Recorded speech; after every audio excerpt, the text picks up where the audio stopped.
ஓம் சாய்ராம். எனது அருமை பிள்ளையே, உன் வேலையில் முழு கவனத்தோடும் புத்துணர்ச்சியோடும் முழு அர்ப்பணிப்போடும் தொடர்ந்து செய். நீ மாபெரும் வெற்றி பெறும் நிலையில்தான் உள்ளாய். உன் வேலையில் கவனக்குறைவு இருந்தால் சோம்பேறித்தனம் உண்டாகும். உன் வேலைகள் கவனமாக கையாளப்படாவிட்டால் மீண்டு வாழ முடியாத அளவுக்கு நொறுங்கி போகும் உனது வாழ்க்கை எனும் கண்ணாடி.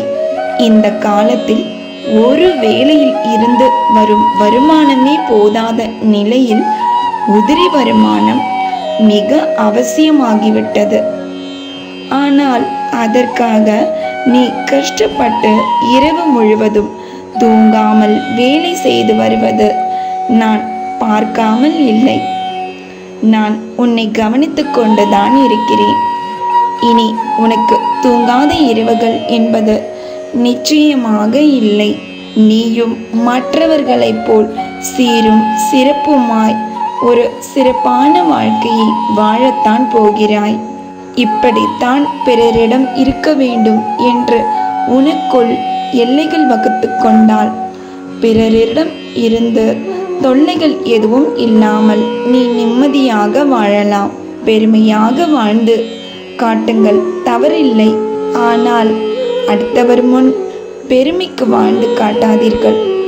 அவமானமும் ஏமாற்றமும் தான் நெஞ்சும்.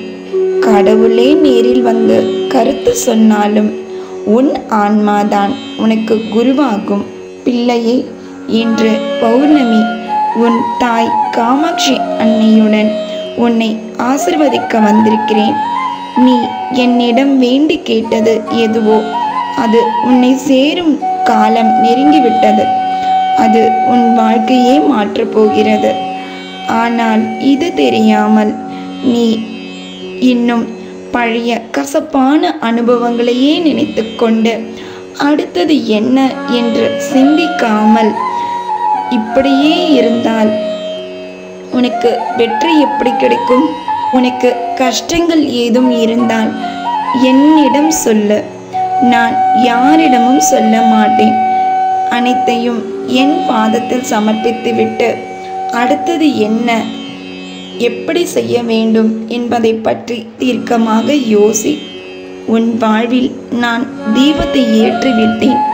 இனி உன் வாழ்வு பிரகாசமாக இருக்கும். சகல சௌபாகியங்களும் உனக்கு கிடைக்கும்.